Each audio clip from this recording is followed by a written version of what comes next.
नमस्कार दोस्तों, मैं हूँ ओजस्वी और आप देख रहे हैं सिर्फ काम की बात विद बरा।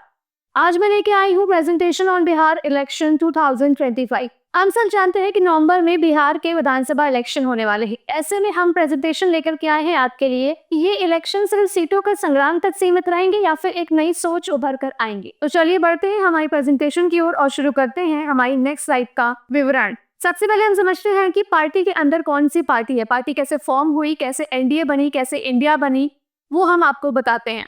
एनडीए में हमारी आती है बीजेपी यानी कि रूलिंग पार्टी, इसके साथ ही आती है जेडीयू यानी कि नीतीश कुमार की पार्टी और एलजेपी यानी कि लोक जनशक्ति पार्टी यानी कि चिराग पासवान की। रामविलास उनके फादर थे जिनकी डेथ हो चुकी है, बट अब चिराग पासवान इसको होल्ड कर रहे हैं। नाउ एनडीए मींस कि अब ये नीतीश की पार्टी है। नीतीश आज से 9 बार बिहार के सीएम रह चुके हैं।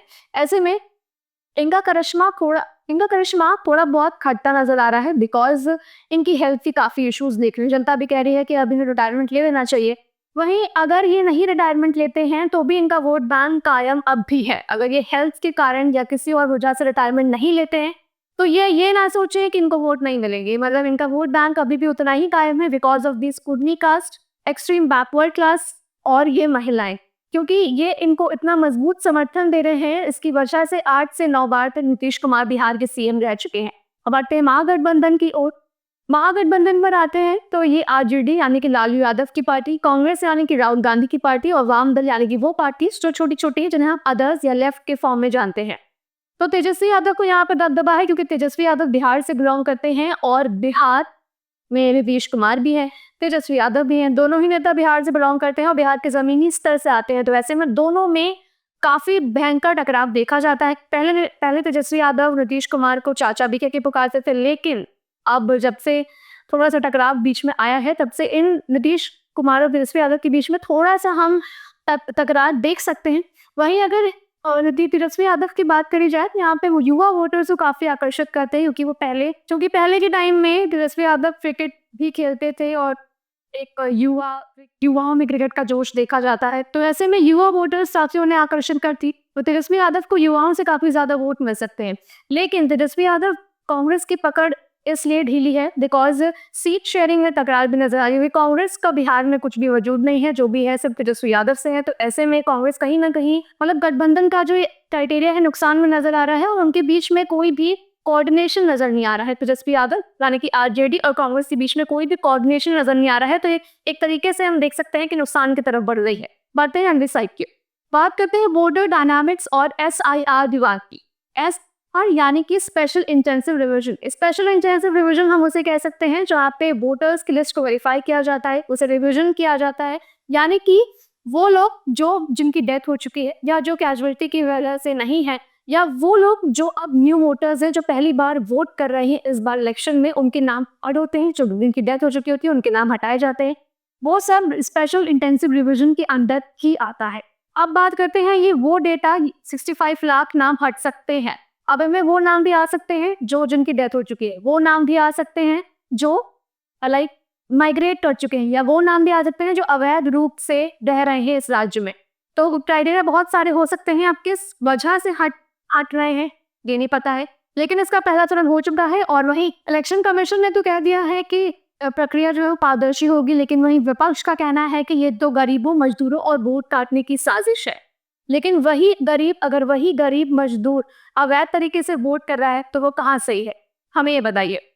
सुप्रीम कोर्ट ने अब नेक्स्ट टॉपिक आता है आधार और वोटर लिंकिंग को हरी झंडी। बीच में अभी आधार और वोटर आईडीज को लेकर के काफी हम सुनने में आ रही थी हमें कि अवैध रूप से आधार कार्ड बढ़ गए हैं या अवैध रूप से पैन कार्ड्स की सही डेटा सामने नहीं आ रहा है। ऐसे में अब ये आधार कार्ड और वोटर आईडी को लेकर के कोई भी ऑफिशियल स्टेटमेंट नहीं आया है कि इसको लिंक करना ऑफिशियल इम्पोर्टेंट है, लेकिन ये स्वैच्छिक अगर हम अपनी इच्छा से ये करा रहे हैं तो हम कर सकते हैं। सुप्रीम कोर्ट का इसमें अभी तक कोई भी ऑफिशियल स्टेटमेंट नहीं आया है।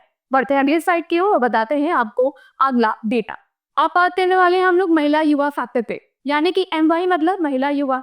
महिलाएं अब सिर्फ लाभ को लेकर के ही जागरूक नहीं है, वो अपना निर्णय भी ले सकती है।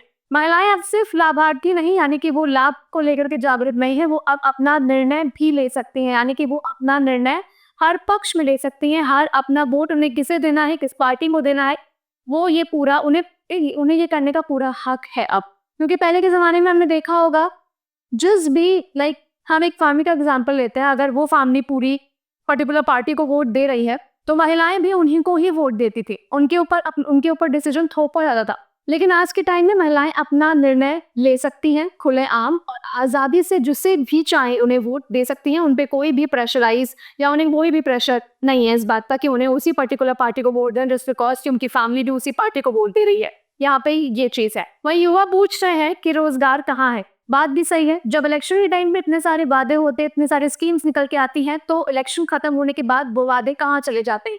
वो चीजें जमीनी स्तर पर क्यों नहीं लागू हुई अभी तक? ऐसे में वादे तो बहुत करती है सरकार, ऐसे में ग्राउंड लेवल पर ये चीजें कब उतर कर आएंगी, ये एक बहुत बड़ा सवाल है। अब बात करते हैं पार्टीज की जिन्होंने बिहार की जनता के लिए कुछ स्कीम्स लागू की थी, जैसे कि महिला हाट।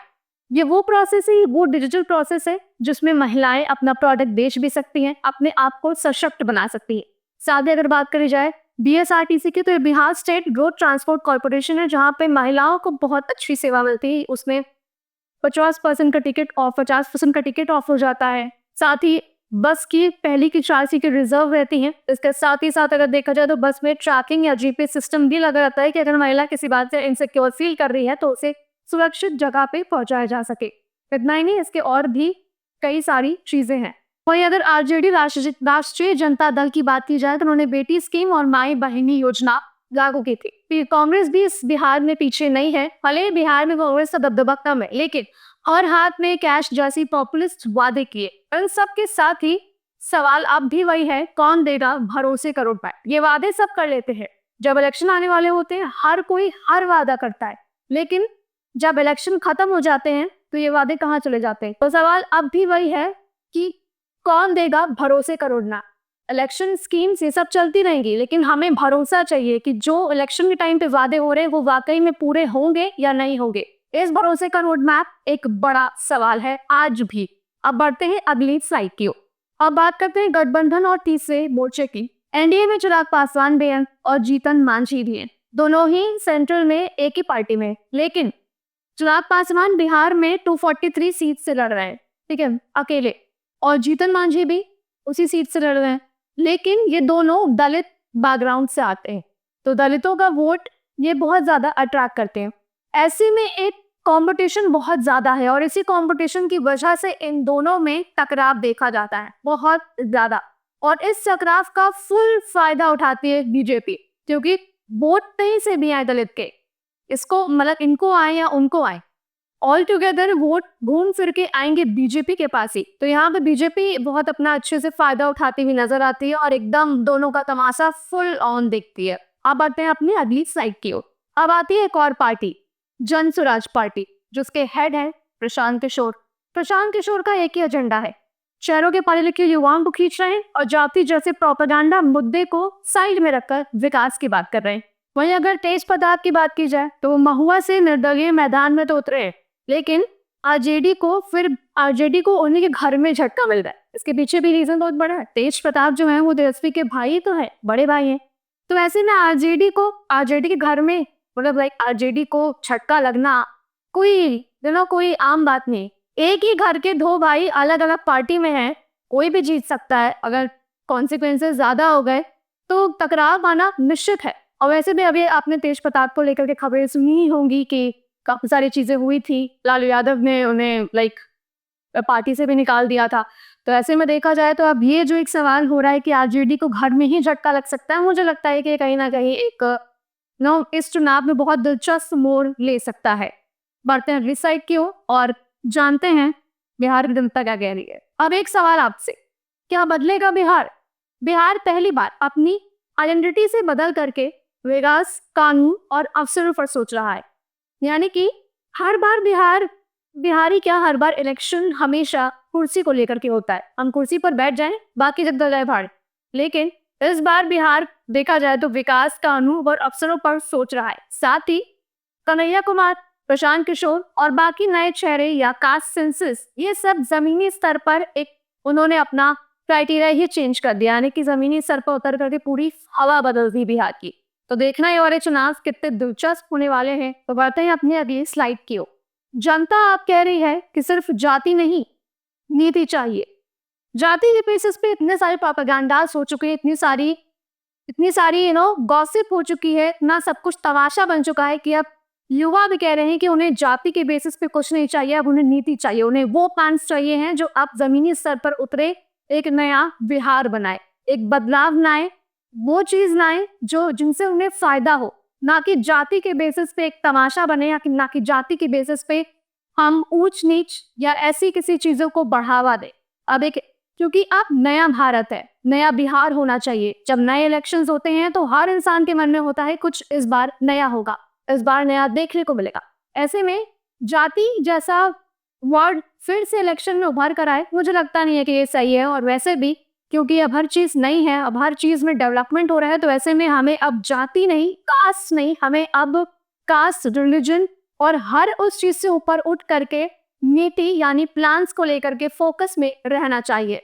यही था हमारा बिहार चुनाव का पूरा पीपीटी। और अगर आपको ये पीपीटी पसंद आई हो, और अगर को मेरे पूरी पीपीटी की जो स्लाइड्स हैं मैंने आपको अच्छे से बताया हो, तो उसके लिए आप हमारे चैनल को सब्सक्राइब करें, हमारे ब्लू एरा ऐप को डाउनलोड करिए और बने रहिए हमारे साथ। और भूलिएगा नहीं, बेल आइकन जरूर दबाइएगा जिससे हमारी हर वीडियो आप तक सबसे पहले आए।